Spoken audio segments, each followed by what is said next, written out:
മേഘവിസ്ഫോടനമുണ്ടായ ഉത്തരാഖണ്ഡിൽ രക്ഷാദൗത്യം പുരോഗമിക്കുകയാണ്. ബെയിലി പാലത്തിന് നിർമ്മാണം പൂർത്തിയായി.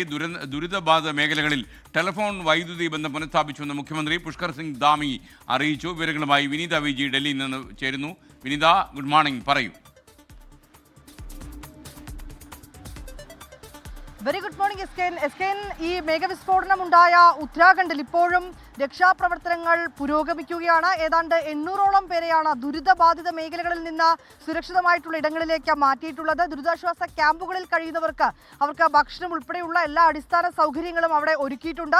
മുഖ്യമന്ത്രി പുഷ്കർ സിംഗ് ധാമി ഈ ദുരിതാശ്വാസ ക്യാമ്പുകളിലെത്തി ആളുകളുമൊക്കെയായി കൂടിക്കാഴ്ച നടത്തിയിട്ടുണ്ടായിരുന്നു. ഒപ്പം തന്നെ വീട് നഷ്ടമായവർക്കും ഒപ്പം ഈ അപകടത്തിൽ ഈ മേഘവിസ്ഫോടനത്തിൽ മരിച്ചവർക്കും അവരുടെ കുടുംബങ്ങൾക്ക് 5 ലക്ഷം രൂപ വീതം ധനസഹായം പ്രഖ്യാപിച്ചിട്ടുണ്ടായിരുന്നു. ഇത് നൽകി തുടങ്ങിയെന്നാണ് മുഖ്യമന്ത്രി പറയുന്നത്. ഒപ്പം തന്നെ ഈ കഴിഞ്ഞ ദിവസങ്ങളിലേക്കടക്കം ഈ മേഖലയിൽ രക്ഷാപ്രവർത്തനത്തിന് ഒരു വലിയ വെല്ലുവിളി ഉണ്ടായിരുന്നത് ആ മേഖലകളിൽ വൈദ്യുതിയും ഒപ്പം തന്നെ ടെലിഫോൺ സംവിധാനവും പൂർണ്ണമായും ഈ മേഘവിസ്ഫോടനം ഉണ്ടായതിനെ തുടർന്ന് അവിടെ അത് നശിച്ചു പോയിരുന്നു. ഇത് വീണ്ടും പുനഃസ്ഥാപിക്കുന്നതിനുള്ള നടപടിക്രമങ്ങളെല്ലാം പുരോഗമിച്ചു വരികയായിരുന്നു. ഇപ്പോൾ അത് പൂർണ്ണമായും ആ ദുരിതബാധിത മേഖലകളിൽ ഈ വൈദ്യുതിയും ഒപ്പം തന്നെ ടെലിഫോൺ ബന്ധവും പുനഃസ്ഥാപിക്കാൻ കഴിഞ്ഞുവെന്നാണ് മുഖ്യമന്ത്രി പറയുന്നത്. ഇപ്പോഴും വിവിധ മേഖലകൾ കേന്ദ്രീകരിച്ചുകൊണ്ടുള്ള ദുരിതാശ്വാസ പ്രവർത്തനങ്ങൾ പുരോഗമിക്കുന്നുവെന്നും അറിയുന്നുണ്ട്. എല്ലാ ജനങ്ങൾക്കും ആവശ്യമായിട്ടുള്ള എല്ലാ സഹായവും നൽകാൻ ഏതാണ്ട് 200-ലധികം പ്രവർത്തകരാണ് വിവിധ മേഖലകളിലുള്ളത്. NDRFന്റെയും SDRFന്റെയും പോലീസിന്റെയും ഒക്കെയുള്ള സംഘങ്ങൾ കഴിഞ്ഞ ഒരാഴ്ചയായി ഈ മേഖലകളിൽ ഇപ്പോഴും അവരുടെ നേതൃത്വത്തിൽ ഈ ദുരിതാശ്വാസ പ്രവർത്തനങ്ങളൊക്കെ തന്നെ പുരോഗമിക്കുകയാണ്. മുഖ്യമന്ത്രി പുഷ്കർ സിംഗ് ധാമിയും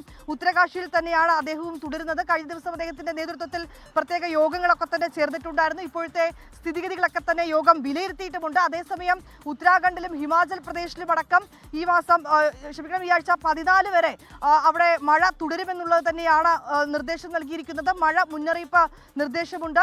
ഉത്തരകാശിയിലും ഡെറാഡൂണിലും അടക്കം ഓറഞ്ച് അലേർട്ടാണ് പ്രഖ്യാപിച്ചിരിക്കുന്നത്. താങ്ക് യു വിനീത വിജി. ലോകത്തെവിടെയായാലും ഏത് സമയത്തും 24 വാർത്തകളും ഓഗ്മെന്റഡ് റിയാലിറ്റി പാക്കേജുകളും എക്സ്പ്ലെയിനറുകളും വിശദമായി കാണാൻ ഞങ്ങളുടെ യൂട്യൂബ് ചാനൽ നിങ്ങൾക്ക് സബ്സ്ക്രൈബ് ചെയ്യാം.